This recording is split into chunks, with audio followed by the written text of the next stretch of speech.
A guy that should be ready for the SEC after a productive season at Duke is Star Thomas, who's moving on to Knoxville. Yep, he is. He's going to be a Bull. He's going to be a Bull. And Star Thomas, I mean, if that's not a running back name, he's broken all sorts of records. He definitely was a staple. So again, the Bulls were suffering in the wide receiver room trying to get that momentum, and they definitely hit the portal this season to try. But getting the addition of Star Thomas is really going to help their run game and their ground game.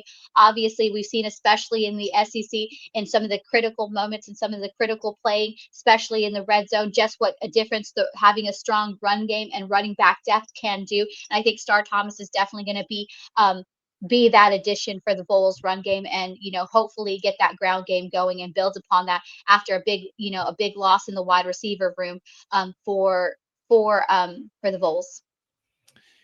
I got to say that I was aware of Deshaun Purdy. I knew of him. I'd seen him play a little bit.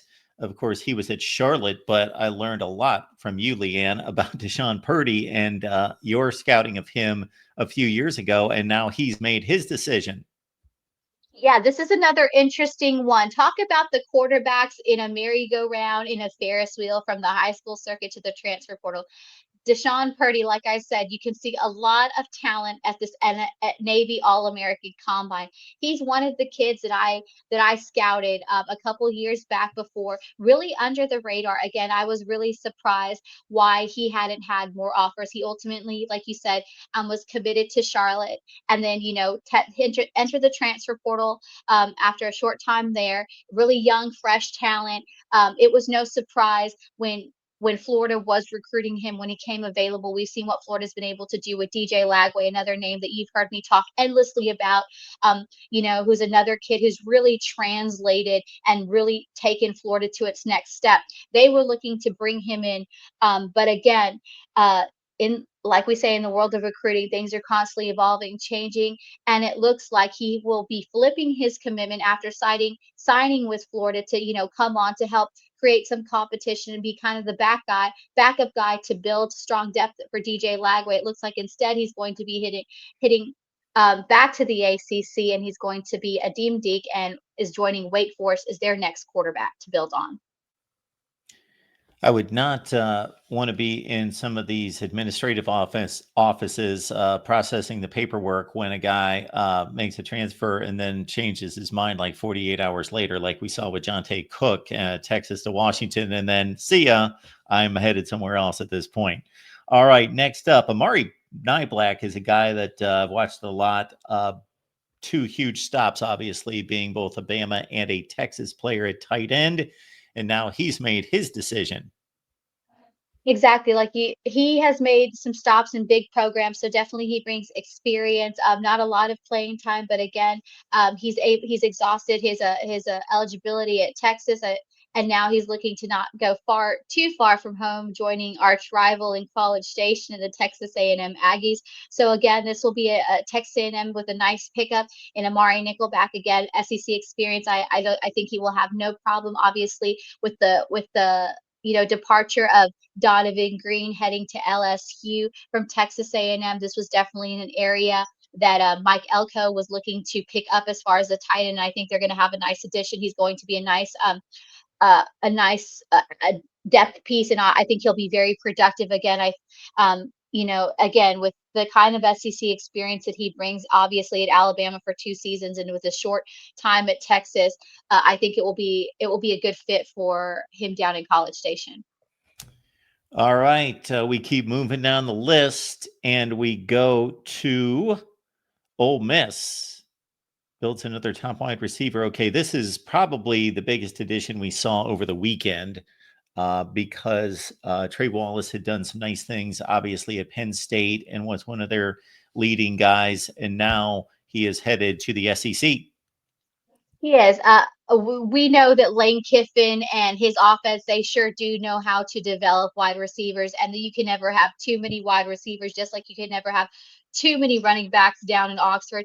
Trey Wallace, former Penn State standout, is heading to Oxford, and he will be joining Ole Miss as part of that wide receiver room. Of course, the wide receiver, really, Lane Kiffin has done a fabulous job this offseason as far as bringing in some top transfer portal wide receivers, and I think that Trey Wallace will be an excellent addition and definitely will be something that they can build upon. I think he'll be another instant impact player. I think that's what makes a receiver like Trey Wallace so attractive is the fact that they're experienced. But like what Corey was saying, nowadays, you want somebody that you can kind of step into, and a lot of these guys that I mean, look at his experience at Penn State after 4 seasons. He's been productive.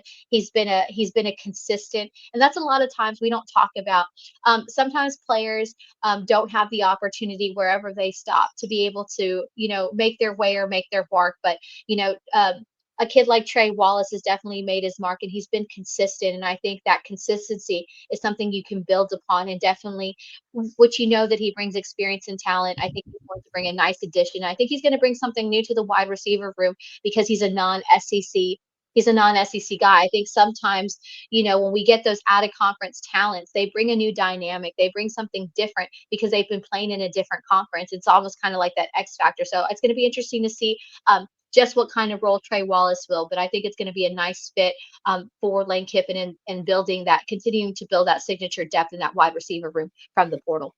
And to that point, Keandre Lambert Smith, who was starting wide receiver at Penn State, had a nice career there, transferred to Auburn, turned out to be, well, you could argue, Cam Coleman, the more explosive, high ceiling receiver, but the more dependable guy turned out to be Keandre Lambert Smith from Penn State. And just to clarify, if you were not entrenched in Penn State football, but maybe you caught a couple games and you might be a little bit confused, he goes by Trey Wallace.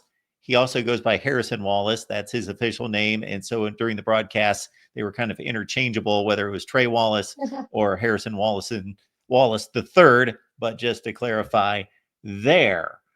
All right. And then we've got an offensive pickup along the line for, I believe, Kentucky. Kentucky has been looking this entire offseason again. Mark Stoops has been going in there trying to build, that Jekyll and Hyde that Kentucky, they've just had so much promise, but haven't quite been able to figure out what works and what doesn't work. But one of the things they definitely have been looking to bolster is that a unity, that camaraderie in the trenches, and they've already picked up an offensive lineman earlier in the transfer portal, but they have a nice addition in one of the top guys as far as the offensive front in New Mexico State, Shiaz Pete. I think he's going to be an excellent addition, and I think that he comes to the Cats really going to be a central part of being able to provide that protective front that was very much lacking and couldn't be, that wasn't consistent all the way through. Like we said, on the defensive side of the ball, Kentucky definitely have sparks. They will definitely forever be remembered in Ole Miss fans' history for the guys who helped. Who stopped us from getting the playoffs and so forth. But again, Kentucky, despite the talent that it's had in its bolster, we saw a lot of their guys be high commodity, players in the transfer portal. They just haven't found a way. If you're a Kentucky fan or you're like me, who's covered Kentucky, from Joker Phillips to now, you know that it's a very Jekyll and Hyde. There's a lot of talent there, but Mark Stoops just really hasn't found a way to be able to make it click consistently. So I think this rebuilding and making the offensive and defensive lines a priority down in Lexington. There was so much hype coming into last year's transfer portal roster that he was able to build. There was a lot of top talent that he was able to build. So I think this year they're kind of regressing and really hoping that they can really find some playmakers versus having a overly hyped transfer portal. And hopefully in this round of the transfer portal, that they get it right and these players will actually translate and really help build a team. But again, I think this is a great I think this is a great building block to be able to rebuild these offensive and defensive fronts in New Mexico State. Shiaz Pete.